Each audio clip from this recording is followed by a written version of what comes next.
Bismillahirrahmanirrahim. Alhamdulillahirabbil alamin. Wassalatu wassalamu ala sayyidil mursalin nabiyina wa habibina wa syafi'ina Muhammad ibn Abdullah wa ala alihi wa ashabihi wa man ihtada bihadihi wa istanna bisunnatihi ila yaumiddin, amma ba'd. Kita sambung perkara-perkara sunat. Sunat dalam solat ada dua jenis.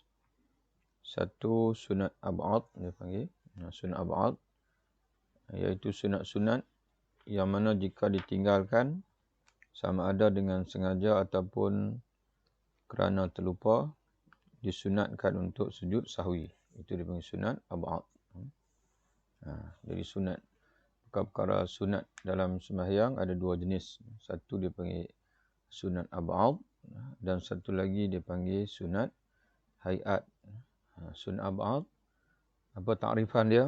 Iaitu sunat-sunat yang besar di dalam solat. Jika kita meninggalkannya atau mengabaikannya, walaupun tidak menyebabkan solat kita terbatal, tetapi menyebabkan solat kita itu kelihatan buruk. Kelihatan buruk kerana kita meninggalkan sunat yang besar. Seperti meninggalkan duduk tahiyat awal, juga meninggalkan kunut dan sebagainya lagi. Yang kedua, dan sunat ab'ad ini apabila kita tinggalkan sama ada dengan sengaja ataupun tanpa disengajakan kerana terlupa, maka dituntut untuk kita menampungnya dengan sujud sahwi. Itu sunat ab'ad. Kalau tertinggal tahiyat awal, di hujung sebelum kita beri salam, kita disunatkan untuk sujud sahwi. Begitu juga kalau kita meninggalkan kunut subuh, sebelum beri salam, kita disunatkan untuk sujud sahwi. Yang keduanya dipanggil sunat hay'ah ataupun sunat hayat. Iaitu sunat-sunat yang biasa, yang mana jika ditinggalkan tidaklah perlu sujud sahwi. Ini yang kita berada sekarang ni dalam tajuk berkenaan dengan sunat hay'ah inilah. Di mana dalam muka surat 126 pengarang kitab kita ini, tapi bukan matan tapi syarah, kerana kitab kita ni ada dua penulis. Satu yang menulis matan iaitu Syekh Daud Al-Fatani rahimahullah, dan satu lagi yang mensyarahnya iaitu Syekh Muhammad Nur. Yang biasa kita baca itu adalah matan. Tapi oleh kerana pentingnya salat ini untuk kita lakukan dengan sempurna, merangkumi rukun, merangkumi sunat ab'ad dan juga sunat hay'ahnya, maka kita putuskan untuk kita baca kesemualah dalam 4 ni, insya-Allah, supaya kita dapat melakukan salat dengan sempurna. Jadi kata dia di dalam muka surat 126 itu, kita ulang kaji sikit. Dan sunat hayat itu amat banyak. Banyak sungguhlah. Maka setengah daripadanya, yang pertama kata dia mengangkat dua tangan. Serta permulaan takbiratul ihram. Yang mengangkat dua tangan, sentang dengan telinga. Dan juga daripada atas ke bawah, sentang dengan bau. Lihat pada atas ke bawah. Melihat pada dipanggil memanjang, dan sentang dengan telinga melihat dari segi melintang. Serta permulaan takbiratul ihram. Mana mengangkat tangan dan bersama dengan permulaan takbiratul ihram. Itu makna serta. Dan yang keduanya membaca doa iftitah. Yang kedua sunat hay'ah. Jadi sunat-sunat ini kalau tertinggal tak perlu sujud sahwi. Dan kalau seseorang itu dia masuk dalam salat, dia takbir Allahu Akbar, rukun dah. Sebut dengan lidah itu rukun. Angkat tangan itu sunat biasa. Jadi kalau tertinggal ataupun dia tinggalkan dengan sengaja, tak perlu sujud sahwi. Yang kedua, membaca doa iftitah. Kemudian dengan makna setelah daripada takbiratul ihram. Jadi setelah kita mengucapkan Allahu Akbar, dan sebelum kita baca Fatihah, kita disunatkan baca doa iftitah. Yang ketiga, dan setengah daripada sunat hayat juga ialah membaca a'udzubillahi minasyaitonirrajim. pada tiap-tiap rakaat. Ini mazhab Syafi'i. Ya. Mana a'udzubillahi minasyaitonirrajim ni sunat dibaca setiap rakaat. Kerana Quran Allah Taala menyuruh apabila kamu hendak baca Quran fasta'iz billah. Apabila kamu nak baca Quran maka dahulukan dengan mohon perlindungan daripada Allah. Jadi kata Imam Syafi'i, bacaan Quran setiap rakaat itu adalah bacaan yang berbeza. Jadi sebab itu perlu dimulai semula dengan a'udzubillahi minasyaitonirrajim. Berbeza dengan Imam Abu Hanifah. Kata Imam Abu Hanifah, keseluruhan bacaan dalam satu solat itu satu. Jadi madai dengan baca a'udzubillahi minasyaitonirrajim di dalam rakaat yang pertama sahaja. Tapi Imam Syafi'i kata tidak. Setiap rakaat itu bacaan yang berasingan. Yang berbeza maka perlu dimulai dengan isti'azah ataupun a'udzubillahi minasyaitonirrajim yang baru. Dan setengah daripadanya dinyaringkan bacaannya jika ia imam atau munfarid. Munfarid yakni orang yang salat bersendirian pada sembahyang subuh dan 2 rakaat yang terdahulu pada maghrib dan isyak dan Jumaat dan 2 hari raya dan gerhana bulan dan sembahyang minta hujan dan tarawih dan 2 rakaat tawaf pada malam atau subuh. Dan disirkan, mana tidak dikuatkan bacaannya pada yang lain daripada yang tersebut itu. Ya, maknanya ada salat-salat yang disunatkan untuk kita kuatkan suara. Kalau kita jadi imam ataupun kita sembahyang bersendirian. Adapun jadi makmum tidaklah sebab kita disuruh untuk mendengar bacaan imam saja. Kecuali Fatihah kena baca juga. Kalau sembahyang malam pula, maka sederhana. Di antara sir dan juga di antara kuat. Itu sembahyang malam. Tidaklah disunatkan membaca dengan kuat sebagaimana kita sembahyang isyak, sembahyang subuh, imam sembahyang isyak, sembahyang subuh, sembahyang maghrib. Dan tidak juga diperlahankan sebagaimana sembahyang zuhur. Tapi di antara kuat dengan perlahan itu sembahyang tahajud. Sembahyang tahajud. Dan setengah daripadanya mengucap amin kemudian daripada Fatihah. Dan setengah daripadanya membaca surah yang lain daripada Fatihah. Kemudian daripada Fatihah sama ada ia imam atau munfarid. Munfarid yakni yang salat bersendirian pada 2 rakaat yang terdahulu yang terawal. Jadi kalau zuhur sebagai contohnya 2 rakaat yang awal baca Fatihah, baca ayat ataupun surah. Rakaat yang kedua pun sama, 2 rakaat yang awal. Tapi rakaat ketiga dan keempat Fatihah saja. Kalau maghrib rakaat yang ketiga Fatihah sahaja. Sama ada imam ataupun makmum. Subuh, kita oleh sebab subuh hanya ada 2 rakaat, jadi kita baca kedua-dua lah. Bagi orang yang sembahyang sunat 4 rakaat sekaligus. 4 rakaat sekaligus. Sebagai contohnya dia sembahyang duha. Saja aku sembahyang duha 4 rakaat kerana Allah Ta'ala. Kata alim ulama, kalau dia buat hanya 1 salam, dia boleh baca ayat dan surah ke semua rakaat. Ke semua rakaat. Tapi kalau dia buat 2 tasyahud. Kalau dia buat 1 tasyahud, bukan salam, 1 tasyahud. Kerana kalau 4 rakaat itu sudah tentu 1 salam lah. 2 tasyahud ataupun 2 tahiyat. 1 tahiyat. Dan dia hanya tahiyat di ujung saja sebelum beri salam. Maka kata ulama dia boleh baca ayat atau surah selepas Fatihah pada tiap-tiap rakaat. Tapi kalaulah dia buat 2 tahiyat atau 2 tasyahud. Iaitu tasyahud awal di hujung rakaat yang kedua dan tasyahud akhir sebelum bagi salam, maka berarti itu sama seperti zuhur.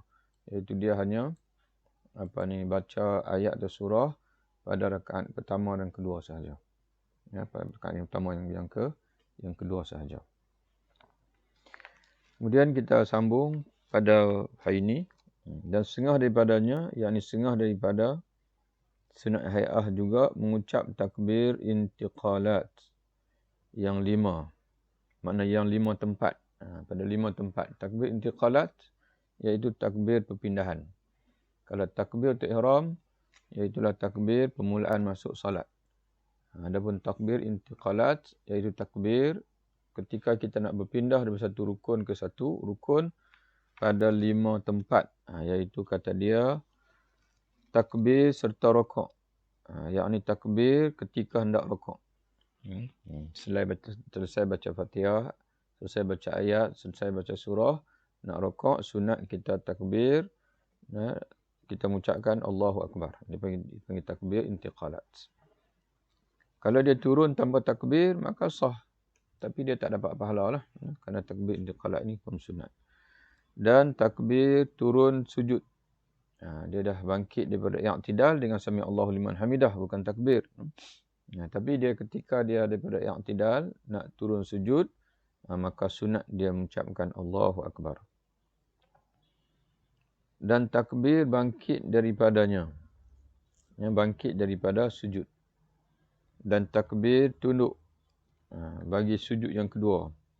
Jadi kita sujud yang pertama, nak bangkit untuk duduk antara dua sujud, kita bangkit dengan Allahu Akbar. Bangkit dengan Allahu Akbar. Dan takbir bagi sujud, dan takbir tunduk bagi sujud yang kedua. Daripada duduk di antara dua sujud itu, nak sujud kali kedua pun sunat takbir. Dan takbir bangkit daripada sujud kepada qiyam. Takbir bangkit daripada sujud kepada qiyam, yakni masuk ke rakaat yang ketiga. Dan setengah daripada sunat hai'ah juga ialah mengucap sami Allahu liman hamidah. Artinya telah menerima oleh Allah bagi mereka yang muji akan dia, iaitu ketika mengangkat kepalanya dari rukuk. Jadi sebab tu kalau kita terjemah harfiah sami'a ni makna mendengar. Allah mendengar sesiapa yang mujinya. Tapi maksud sebenarnya itu sebagaimana yang diterjemah oleh penulis lah. Makna mendengar itu ialah Allah berkenan untuk menerima. Allah mendengar maknanya Allah berkenan untuk menerima doa kita. Dan dalam doa isti'azah Nabi SAW, Allahumma inni a'udzubika min ilmin la yanfa'. Dalam Sahih Muslim ada doa itu. Ya Allah, aku mohon perlindungan denganmu, ya Allah, daripada ilmu yang tidak memberi manfaat. Daripada min qalbin la yakhsha', daripada hati yang tidak khusyuk. Wa min nafsin la tashba', dari nafsu yang tidak merasa puas. Daripada keinginan yang tidak merasa puas, mana tak cukup. Dan juga wa min du'ain la yusma', dan daripada doa yang tidak didengar. Daripada doa yang tidak didengar, yakni tidak diperkenankan. Sebagaimana dalam lafaz yang lain, wa min du'ain la yustajabu lahu, daripada doa yang tidak diperkenankan, tidak dijawab, yang tidak diperkenankan. Jadi Allah mendengar, maknanya dia maksud Allah menerima atau memperkenankan. Dan setengah daripadanya mengucap Rabbana lakal hamdu, artinya wahai Tuhan kami, bagi engkau jualah segala puji-pujian, iaitu apabila berdiri betul daripada rokok. Jadi kita bangun daripada rokok dengan sami Allahu liman hamidah. Bila sampai saja i'tidal, kita sambung dengan Rabbana lakal hamdu. Jadi dalam kitab mazhab Syafi'i ini, kedua-dua tu sunat diucapkan oleh imam dan juga makmum. Imam pun sama, makmum pun sama. Tapi ada pandangan menyatakan bahawa dalam mazhab lain, imam saja, bila kita sembahyang berjamaah, imam saja sebut sami Allahu liman hamidah, makmum tak sunat sebut sami Allahu liman hamidah, sebaliknya makmum hanya sebut Rabbana lakal hamdu. Tapi dalam mazhab kita, mazhab Syafi'i, imam dia baca dia, makmum baca dia. Jadi imam dia nak bangkit, dia sebut sami Allahu liman hamidah. Kemudian ketika mana dia sudah berdiri, i'tidal, dia sambung Rabbana lakal hamdu. Makmum pun sama juga. Makmum bangkit dengan sami Allahu liman hamidah. Kemudian apabila berdiri, sambung dengan Rabbana lakal hamdu. Kalau nak tambah lagi, Rabbana lakal hamdu mil as-samawati wal ard wa mil ma syi'ta min syai'in ba'du. Dan ada lagi yang lebih panjang pada itu pun ada lagi. Dan mengucapkan Subhana Rabbiyal Azim, 3 kali di dalam rukuk. Ini tasbih rukuk. Dan mengucapkan subhana rabbiyal a'la 3 kali pada sujud seperti yang dinyatakan dia. Yang telah dinyatakan dia, yakni sebelum ni lah dia dah cerita lah rukun. Ketika rukun tentang rokok dan juga sujud tu dia dah sebut dah. Jadi disebut sekali lagi. Dan menghantarkan yakni meletakkan. Yang meletakkan 2 tangan atas 2 pahanya pada tasyahud awal dan tasyahud akhir. Jadi ketika duduk, kita duduk tasyahud awal dan juga tasyahud akhir, disunatkan kita meletakkan 2 tangan di atas 2 paha. Dan digenggamkan segala anak jari tangan. Semua anak jari tangan ni anak jari digenggamkan. Melainkan jari telunjuk ni lah. Jari telunjuk ini. Maka dilepaskan makna diluruskan. Tidak digenggamkan. Diangkatkan dia, makna diangkatkan. Jari telunjuk ni diangkatkan dia berbetulan dengan kata illallah. Makna tepat-tepat kita sebut illallah. Bila kita sebut asyhadu an la ilaha illallah, berbetulan dengan illallah itu, kita angkatkan. Kalau tadi, kita hanya luruskan saja. Belum diangkat. Bila kita sebut illallah, kita angkat. Daripada asyhadu an la ilaha illallah. Itu.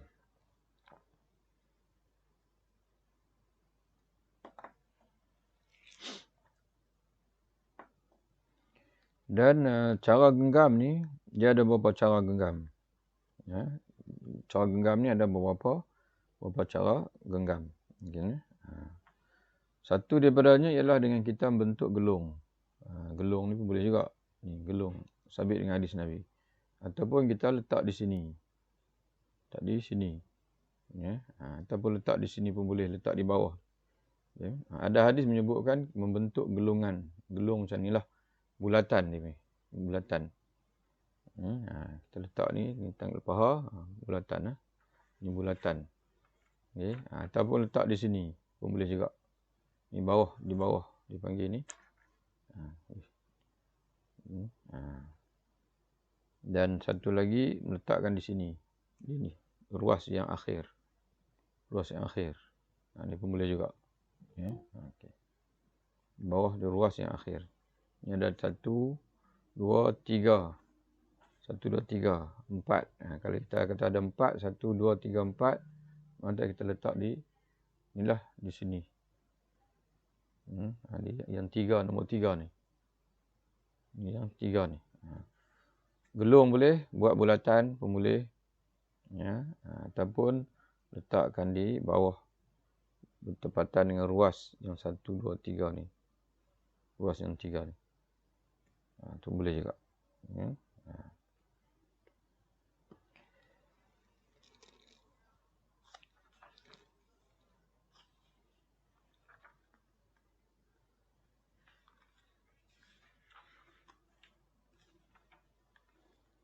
Dan membaca kunut. Dan di antara sunat hai'ah juga ialah membaca kunut seperti kunut subuh yang tersebut pada ab'ad. Kunut subuh sunat ab'ad. Ini dia nak cerita dekat kita ni kunut nazilah.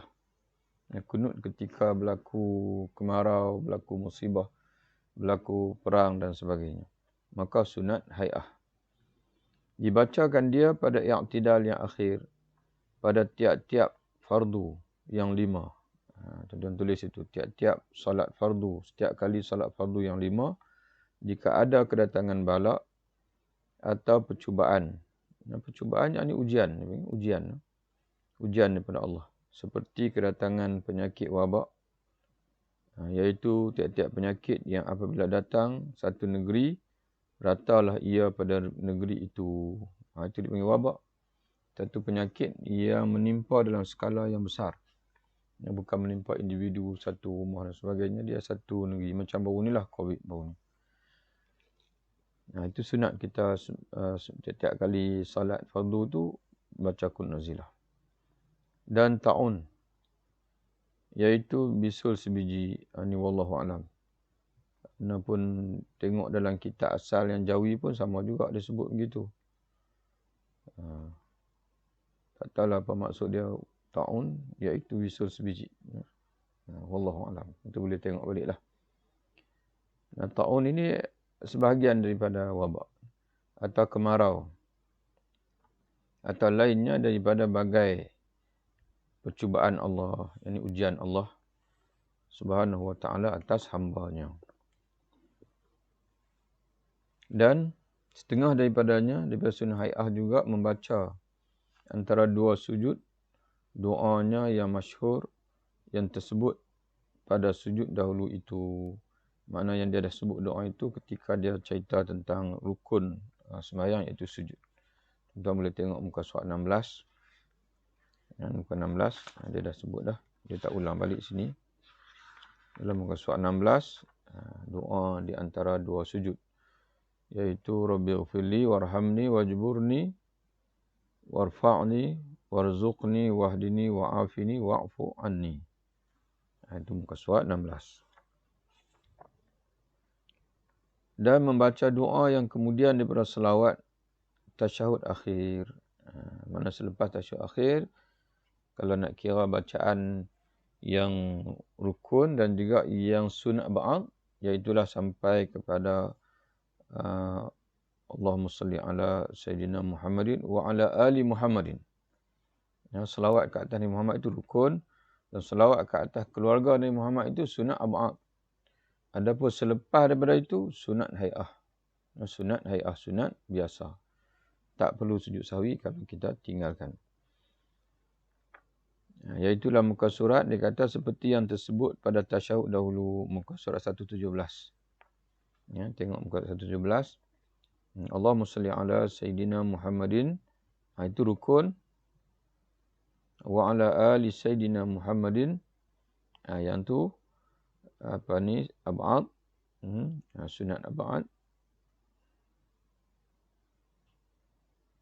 Ya. Kemudian kama sallaita ala Sayyidina Ibrahim wa ala ali Sayyidina Ibrahim wa barik ala Sayyidina Muhammadin sampai innaka Hamidum Majid. Ayat ni dia panggil sunnatun hay'atun. Sunnah hay'ah. Kalau tak baca selawat kat atas Nabi, batal sembahyang.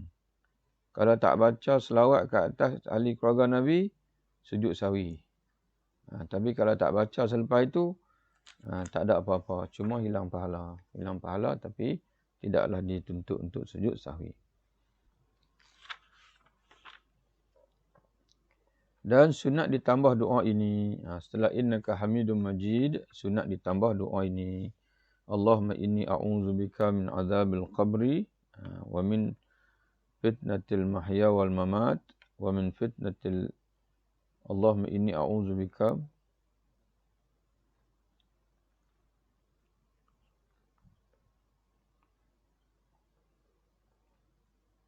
Allahumma inni a'udzubika min azabil qabri wa min fitnatil mahya wal mamat wa min fitnatil masihid dajjal.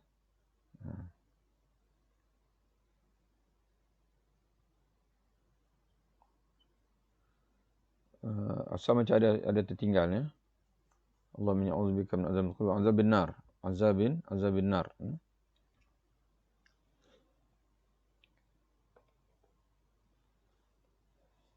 Allahumma inni a'udzubika min azabil qabri wa azabin nar.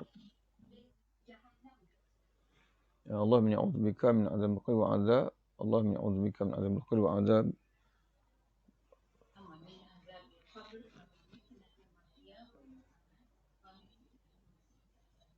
Ya Allah min a'udzubika min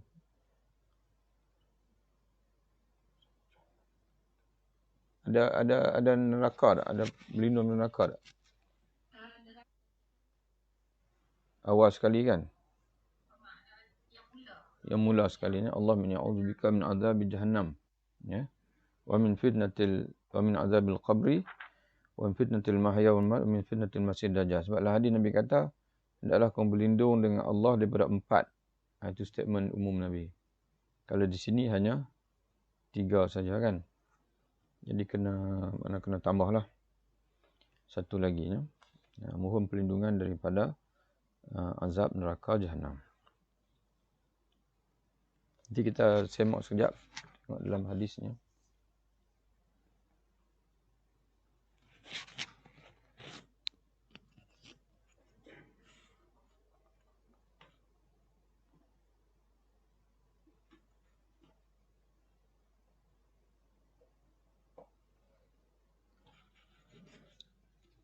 Apa okey, nanti kita selesaikan dulu, nanti kita tengok. Okey.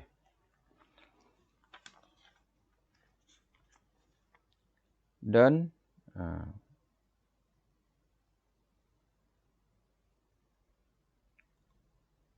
ya muqallibal qulub sabit qalbi ala dinik. Jadi menurut Syekh Muhammad Nur, sunat juga kita baca doa sebelum beri salam, ya muqallibal qulub sabit qalbi ala dinik. Dan setengah daripadanya duduk tawaruk pada tasyahud yang akhir. Dan iftirash pada tasyahud yang pertama. Dan duduk antara dua sujud. Dan duduk istirahat pada ketika bangkit daripada sujud yang kedua. Jadi duduk yang disunatkan dalam solat hanya dua sajalah. Duduk tawaruk dan juga duduk tasyahud. Bila nak duduk tawaruk itu satu tempat saja, iaitu ketika duduk tahiyat akhir. Semua duduk yang lain daripada itu semuanya disunatkan iftirash, sama ada duduk antara dua sujud, duduk tahiyat awal, duduk istirahat iaitu duduk sebentar daripada rakaat pertama kepada rakaat yang kedua. Kerana rakaat yang kedua, ketiga tu dia ada duduk tahiyat awal kan. Dia duduk selepas kita sujud rakaat yang pertama, sujud yang kedua, sebelum kita bangkit ke rakaat yang ketiga, sunat kita duduk dengan ringkas tanpa ada sebarang bacaan. Tanpa ada sebarang bacaan, duduk ringkas. Jadi nak duduk macam mana itu? Duduk iftirash dia panggil. Duduk iftirash iaitu apa beza tawaruk dengan iftirash? Tawaruk ini dia daripada perkataan warik. Wariku ni adalah punggung. Itu duduk di atas punggung. Mana punggung kita mengenai lantai. Ataupun secara tepatnya dipanggil sebelah daripada punggung kita tu mengenai lantai. Jadi macam mana kita lakukan itu? Iaitu tapak kaki kita yang kanan ditegakkan bagi yang mampulah. Dan adapun tapak kaki yang kiri dimasukkan di bawah betis kanan. Dihulurkan di bawah betis kanan, dan punggung kita kita letakkan, khususnya yang sebelah kiri kita letakkan di atas lantai.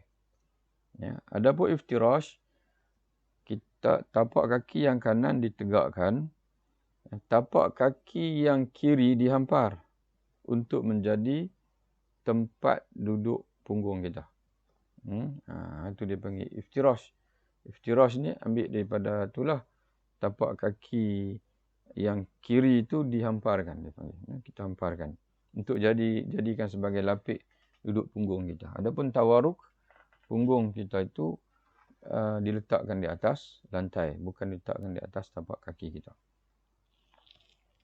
Boleh fahamnya?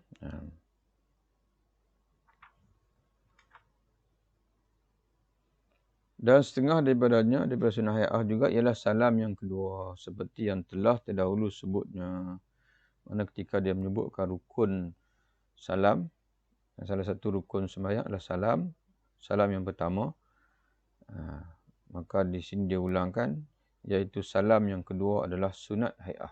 Sunat biasa. Adapun salam yang pertama, hukumnya adalah rukun. Selesai kita sunat hay'ah. Adapun yang berikutnya itu adalah sujud sahwi. Tuan-tuan tulis itu tajuk. Kalau tak tulis tajuk, nanti nak semak balik tentang sujud sahwi dalam kitab ni, cari tak jumpa. Sebab dia tak letak tajuk. Dia masukkan dalam fasal yang sama dengan sunat-sunat sembahyang ini. Kerana relate dia, kerana sujud sahwi ni dia ada kaitan dengan sunat ab'ad.